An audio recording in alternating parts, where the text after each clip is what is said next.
All right, y'all, what's up? So, I want to jump on here right quick and talk about. Okay, somebody lying because they told me that man was dead. Lord, there's dirt all on my face. Can y'all tell I've been in the garden?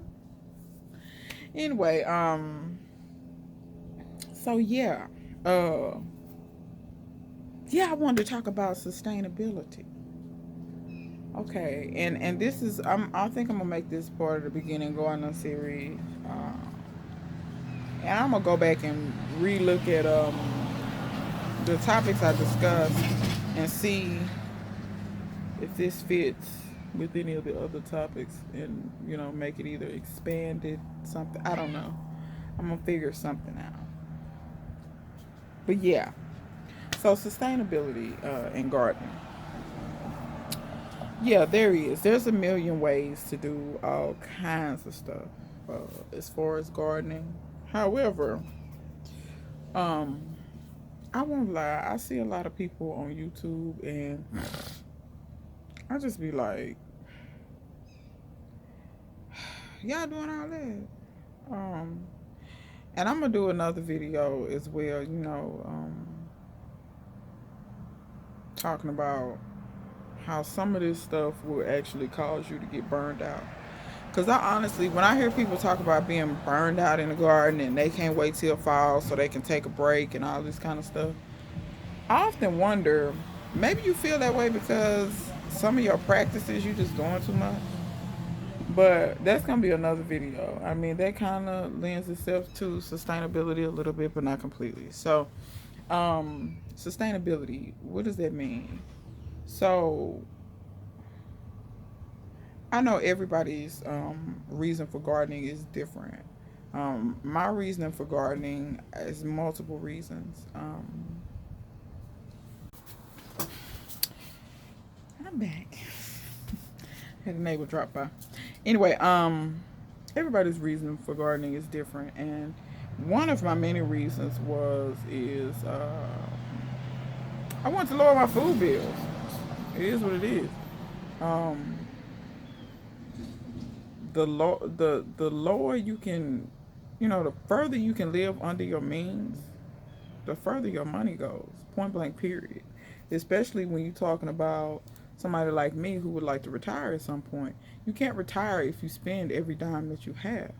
And I'm gonna be honest, a lot of people rely on 401ks and stuff like that. I'm here to tell you, unless your 401k got millions in it, don't think that that's gonna be able to sustain you and you're gonna be able to lay on your behind and not ever work again and just live off your 401k. That's not gonna happen. Everything in the world is getting more and more expensive. That's just how it has been since the dawn of time. Everything gets more and more expensive. Things rarely go down in price.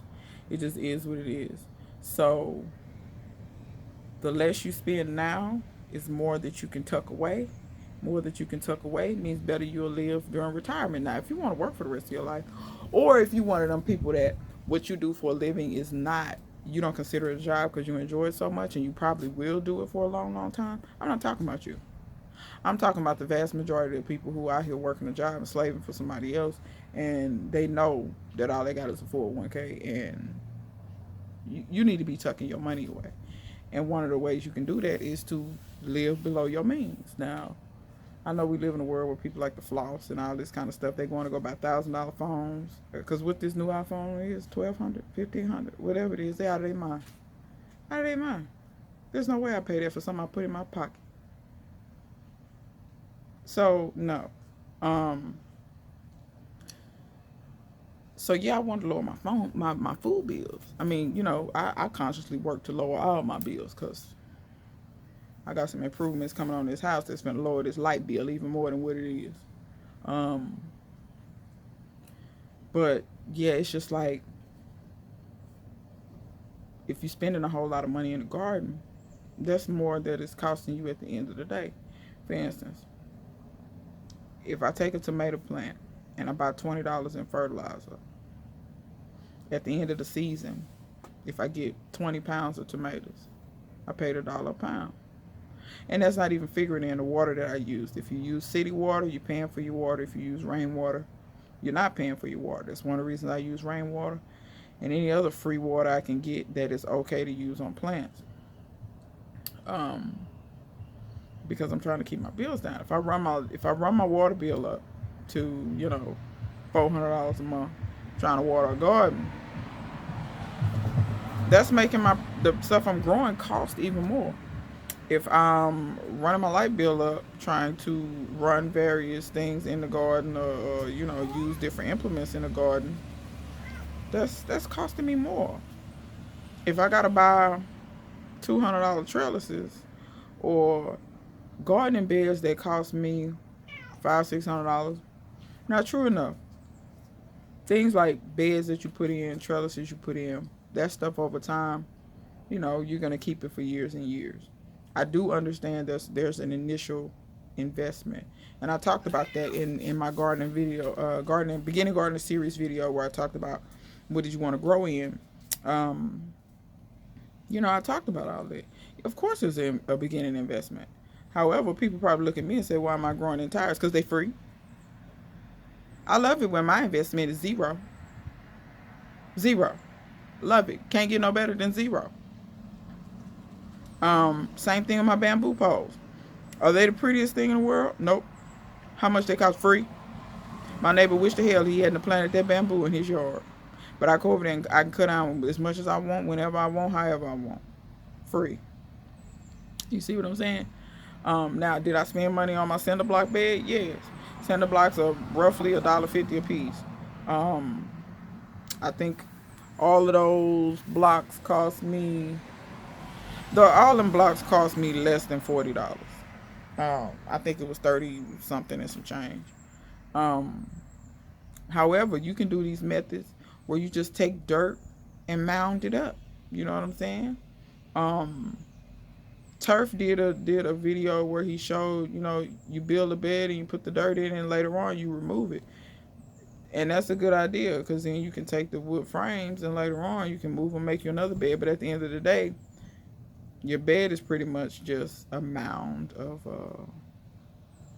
dirt, on the ground. And I'll be honest, you really can just mound it up without even making the beds. Once again, free. Because you got to think about it. When you build these beds, then you have to fill them. That's money. Like I said, your first year, you're going to be hard pressed to not spend any money. Unless you got lucky where you got a scenario where your ground was already ready to go. Like, for instance, maybe you bought a property that people was already growing on before. Or you already had mature trees or things of that nature. But, working in sustainability and even with your amendments, there's a channel I got hip to not too long ago. And I know I'm late to the game because Homegirl got over 100 and I forget how many thousand subscribers. She really should have more than that. But, Robbie and Gary's Easy Gardening. I think that's the name of the channel. I'm pretty sure a lot of y'all are familiar with her. That woman is the queen of sustainability. She would get some stuff off the side of the road in a hot second and grow in it. She would make some planters and stuff in a hot second. In a hot second. Now, I know a lot of people may be like, oh, it doesn't look like it's on the front of Better Homes and Gardens. That's true. But I mean, it's all in how you do it. Because if you took the containers and you painted them and, did some things, there's a lot of stuff you can do to make that look however you want it to look. However, if you gardening, in my opinion, for looks, just grow flowers. I'm just being real with you. If you gardening for looks, just grow flowers. Like, because it's obvious that you're not growing for any type of, you're just growing for aesthetics. And flowers are more of an aesthetic thing. Yeah, they draw butterflies and bees and stuff. They feed the bees and stuff, yeah. But I would think that anybody growing any type of vegetables is somewhat practical. And I like to think of I'm probably too practical. You don't have to be as practical as me, because I'm the type of person, if it don't do something, get rid of it. And I'm like that with everything. If it don't serve a purpose, get rid of it. But yeah, so Robbie Gardens and totes, and when I tell y'all, get ready, because I got about 5 or 6 totes I'm finna put to work. They already around here. I don't. Let me tell you something.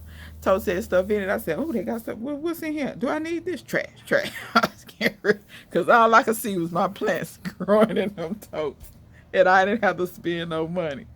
Um, you know, when you use amendments and soils and things, and Robbie shows you how to sustainably create soil. If you have a yard, and I realize everybody does not have a yard. Some of y'all gardening on your balcony, you garden. But I'm gonna be honest. Even in apartments, they got some grass somewhere most of the time. If you see some little leaves or something, rake that stuff up. Don't be ashamed. Go down there and rake that stuff up and put it in the bottom of your pot. You know, that way you don't have to fill the whole pot up with soil. Those leaves will break down. I assure you they will. They'll break down. And they'll feed your plants. You know what I'm saying? All this little stuff. Or if you got a friend who got a yard, offer to rake their yard. Get a garbage bag. Take your little rake. Go over there, rake their yard. Get them leaves. Get them pine cone. Get all that stuff. And when you fill the bottom of your containers, do like Robbie. Robbie don't fill those whole totes up with soil. Hey, boys, don't y'all start that trash while I'm on the thing. Y'all start this when I press record, and then you all get with it. Have time for these shenanigans. So anyway, yeah, do those things. Robbie even puts a lot of sticks and, cause all of that stuff will break down, and I'm finna do the same thing. Y'all saw what Laura did. I got more twigs and branches and I always have twigs and branches, because when you got trees, look, them little twigs and sticks and branches, they just come out of the tree. That just is what it is. So between the pine cones, pine straw, twigs, all that different stuff, you can put all that at the bottom, and then the top 3 or 4 inches can be soil. So therefore, you can make your soil stretch further. And I'm gonna be honest, that stuff breaking down in the bottom is gonna be better for your plants in the long run. If you think I'm lying, go watch Robbie and Gary Easy Gardening. I have never seen papayas grow like that in my entire life. Never. And these papayas are 3 and 4 and 5 years old. And it's huge. I've never seen anything like that in my life. And that woman does not buy not one fertilizer. That's my next point. These amendments. She does not buy not one fertilizer. Not one. Y'all want to know why I got tree collards? Homegirl says she fertilized all her stuff by using these teas with the collars, making weed teas. Fertilizers finna be gone out of my budget. Gone. You see what I'm saying? My goal at the end of the day is to almost get myself to where I am zero cost for gardening. Now, true enough, yes, I've been gardening for a little while. Like I said, I understand if you brand new, but even when you brand new, be conscious of what you're spending and what you're doing. That's how a lot of gardeners get themselves into some stuff that they ought not be into, or they could actually make their gardening go further. Yes, you will have to buy seeds or starts or what have you. Yes, it is what it is. But sustainability, let's save our seeds. You need not, if, like for instance, if you fall in love with a particular variety of tomato, there is no reason, unless that tomato is a hybrid, there is no reason why you should continue to buy seeds for that same variety of tomato. There's no reason. Absolutely no reason. If you have fallen in love with a particular type of sweet potato, there's absolutely no reason why, before you dig those sweet potatoes, you can't take you a few pieces of those vines and propagate them so that you will have the exact same sweet potato to grow for the next year. There's no reason why you should continue to buy the same stuff over and over. If you're going to grow ginger, save a piece. Don't eat up all your ginger. Save a piece and replant it. You should not be buying. You got to cut. And these are things I think that beginning gardeners, because I know for a fact that I overlooked them when I started gardening. These are all things that beginning gardeners look over. They, and I think it's just, you're so excited, and it's also just, you don't think about it, because I didn't think about it. Lack of knowledge, you know what I'm saying? Our people perish for a lack of knowledge. I didn't even think about it. I didn't think about saving seeds. Lord, they ordering pizza. Domino's take food stamp. Let me not. Anyway, you see how this one, I'm gonna start filming on the inside. See it what anyway, so it's like, think about all the little ways that you can be sustainable. Composting is another way to add to your sustainability. If you're making your own soil, you're making as much of it as possible. That's less soil that you have to purchase. I make way more compost now than I did back in the day. If you do have some grass, do not throw your clippings away. I understand a lot of people mow and they let the clippings hit the grass. I used to do that until I found out grass clippings make some of the best compost, and it breaks down so fast. If you take grass clippings and leaves and other yard refuse, pile it up, I guarantee you. Um, Start in the summer when it's grass mowing time, in the spring, summer, save all that. By the time you get to the winter time, a lot of that's going to be broke down. That grass breaks down just that quick, and so do the leaves. Depending on what kind of leaves. Magnolia leaves don't break down very fast. They do break down into beautiful stuff, but it takes a while. But most of the leaves are going to break down good for you. I use pine straw as well in my compost. I will tell you this. Excuse me. Pine straw does take longer to break down, but it will break down. Uh, it will not make your soil acidic. That is a myth. Green pine needles, excuse me, are acidic, not dried brown ones. So, yeah, try to work all these different little ideas of sustainability into your garden. What else about sustainability? What else? What else? What else? That's all I'm coming up with right now, y'all. Oh, another thing. In your yard, oftentimes you might have nuisance plants or plants that you feel are a nuisance in the yard or what have you. For instance, you may have mimosa trees or whatever. Okay, mimosas are nitrogen fixers, and anybody who knows anything about nitrogen fixers knows that if it puts more nitrogen in the soil, okay, well in the wintertime, what do mimosas do? They're deciduous. They drop their leaves like everything else. So at least I think, wait a minute, are they? I think my mimosas drop their leaves. I think so. But my theory still stands. In the fall and winter, why not plant under those mimosas? Even in the spring and summer, if you can get away with it. For instance, if you can find a shade tolerant plant, plant under those mimosas. Everything don't need full sun. So you have this nitrogen rich soil that you're not going to have to sit up and feed. For instance, why not plant some leafy greens up under there? Like, why not plant some collard green, turnip green, mustard green, lamb's quarter, purslane, anything that's leafy that you can eat. What's my other one? Something is escaping me right now, and I can't think of what it is, but it's escaping me.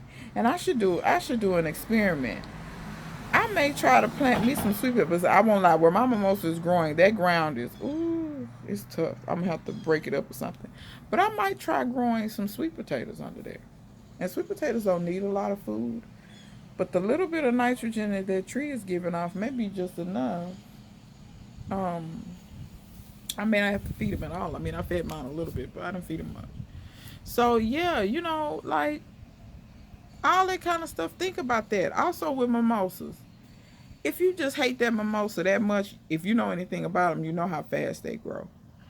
I cut my mimosa way back, and within 1 year, one part grew 5 feet. They just grow ridiculously fast. Strip all the leaves off of it, or most of them. Don't you may not want to kill it if you want to keep being able to do this, but it's hard to kill mimosas. I've cut them down several times. They come right back. Strip all the leaves off and use that as chopping drop. It's the same way Dan talks about using pigeon peas. It's a lot of different ways you can use it. You can eat the peas. You can use it as chopping drop. If you have crops that need a little shade, you can plant under it. It's a nitrogen fixer. Nitrogen in the ground. It'll help feed your crops. Once again, it would be great if you planted leafy greens under there because they don't need nothing but nitrogen. so you can eliminate all of this fertilizer and stuff that you're purchasing out of your budget. Um, the chop and drop, that's going to be great biomass and green fertilizer for your yard, for your garden. That's nothing you can eliminate. Slowly but surely eliminate these things out. Comfrey, please grow that. That makes great teas, and you don't have to do nothing but put it in water. That's like, I have done the video. Y'all go back and look at the video. You don't have to do nothing. You don't have to do nothing. You don't have to get in your car. You don't have to open your pocketbook. Once you have it, you have it. I'm selling comfrey. If you don't have any comfrey, you want some comfrey, you better get you some comfrey while I still got it, because once it's gone, it's gone. Grow Mexican sunflowers. Um, those are great. And I'm telling you, the plant gets so big and bushy. Look at my videos, how big. Y'all look at how it looked versus when Laura hit and it tore the top out of that plant.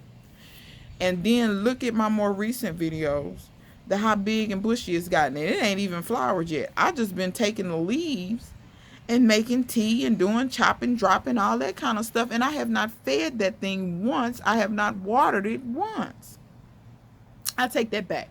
We had a little bit of a drought. I did water it because it was looking sad. It was looking real droopy. I watered it then. But other than that, I did not, like, just all this little stuff, y'all, think about. There's a lot of different plants you can use for biomass. You got trees and stuff that's getting on your nerves. Strip the leaves out of them, throw them down on the ground. They break down. You know what I'm saying? Like, all these different weeds in your yard. If you don't have comfrey, if you don't have any money for comfrey, you don't have any desire for comfrey, whatever weeds you have, take them weeds, rip them up, put them in water. Nettles. Nettles is another one. You can eat nettles, but also nettles make great chop and drop, and they grow extremely fast. Another one is amaranth or callaloo. Let that callaloo get, if anybody knows anything about callaloo grow like a weed. Let that callaloo get big. Chop it down to the ground, chop it up, lay it around your plants. I'm telling you. And it'll grow right back. It's hard to kill amaranth. So, if y'all didn't know, amaranth and callaloo is the same thing. Amaranth does come in different colors, red and all them other pretty colors, but Jamaicans usually use the green callaloo, the green amaranth. But yeah, those are all great different ways that you can go about raising your sustainability. In my opinion, choosing wisely what you grow in raises your sustainability as well. If at all possible, if you can get free, for instance, if you see a house that's about to be demolished, and y'all gonna think I'm crazy, but I'm for real. If you see a house that's, about to be demolished, or you can even ask your city. If your city is like mine, houses that fall in too much disrepair, they'll put them on the demolition list. If that house is going to be put on the demolition list, I'm telling you right now, or if it's already on the demolition list, you can call your city and find out when they're going to tear it down. Stand around or be watching when they tear it down. I'm telling you, any of that lumber that come out of that house, they will let you have. And if you tell that person that's doing the demolition, if they cool, now sometimes you run into some a-holes, you know how that is. But if they cool and you tell them, hey, since you tearing this house down, you mind if I pick through the wood? Because they ain't going to do nothing but put that in a dump anyway. That's all they going to do. Sometimes they'll let you come in there and rip wood out of there yourself and rip stuff out yourself if you want. It just depends on, who's in charge or whatever. And if they, how you approach them. I'm fairly nice to people, so I generally get what I want. But, so yeah, ask some people. If you can get your lumber free to make your bed, you see what I'm saying? You gotta think past just running to Lowe's, running to Home Depot. Let me tell you something. The managers at my local Lowe's and Home Depot, they both know me. And they both know how I am. They'll see me walking through. You ain't purchasing nothing today. Is anything marked down? I don't see anything marked down. You the manager, why you ain't got nothing marked down? You want my money, you better mark it down. And that's how I feel about that, because they know how I operate. They know what I do. And they know that I'm not finna give Lowe's all my money. The people that own Lowe's is rich enough. The people that own Home Depot is rich enough. And they're not doing anything for us out here trying to make it in the world. They ain't doing nothing but buying yachts, and planes, and other cars. We don't even say BMWs because they ain't buying them. They buying Bugattis and uh Lamborghinis. They not buying regular cars. Aston Martins. They think they James Bond. You know what I'm saying? So make them rich for what? Make them rich for what? So once again, if sustainability is on your list, these are the things I suggest that you follow and think about and think outside the box. Always think outside the box. If you see wood on the side of the road where somebody done tore something down, stop, pick through it, look through it. I'll look through stuff in a minute. I'm going to tell you one more last thing before I go. Sustainability.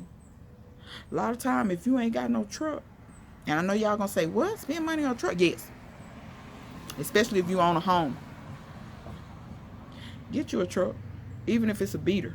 Get you a truck. Because you never know when you see something on the side of the road. I promise you, you never know how many times I'll be about to tear my car up. I see something on the side of the road. And I'll be like, ooh. Oh, if I had a truck, I could get that. I could load that up. You know. Get you a beater. Get you a truck. Something you can throw some stuff in the back of. You know what I'm saying? Because you never know. See, because I done fixed that problem. I just need to get my truck on the road now. It's going to be on like Donkey Kong. Y'all ain't going to be able to tell me nothing. I'm going to be riding around looking for stuff. So, with that being said, y'all take it easy. If y'all got any other sustainability concepts or ideas maybe that I missed or whatever, please put them down in the comment section because people do read the comment section and there are things that, you know, even I overlook or miss or forget or whatever. And oftentimes my subscribers is so fire, they catch me in the comment section and tell about it. So, you know, y'all do that for me. So yeah, that's my video. It's long enough. Until next time, I'll see you guys later.